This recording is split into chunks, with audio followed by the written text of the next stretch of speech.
இந்த கம்பெனி என்னடான்னா 50% ப்ராஃபிட் ஏறி 1080 கோடி ரூபாய்க்கு மேலே ப்ராஃபிட். இதில் ப்ராஃபிட் எங்கடா மெயினாக வந்ததுன்னு பார்த்தா புதுசாக வச்சிருக்கிற கேரட் ட்ரெயினில் 39% சேல்ஸ்.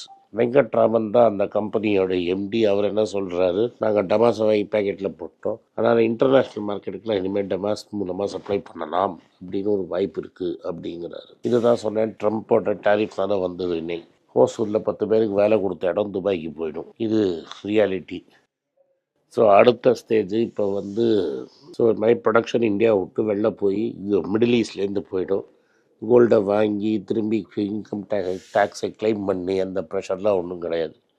துபாய்க்கும் அமெரிக்காவுக்கும் ஃப்ரீ ட்ரேட் ட்ரீட்டி இருக்குது, துபாய்க்கும் இந்தியாவுக்கும் ஃப்ரீ ட்ரேட் ட்ரீட்டி இருக்குது.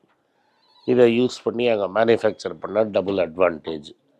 அதனால தான் இந்த கம்பெனி அதை பண்ண ட்ரை பண்ணுறாங்க. அண்டு தனியரான அந்த புடவை கடையும் சூப்பராக பண்ணுது. அதே சமயத்தில் ஐ டிவிஷனும் சரியாக நல்லா பண்ணியிருக்கு.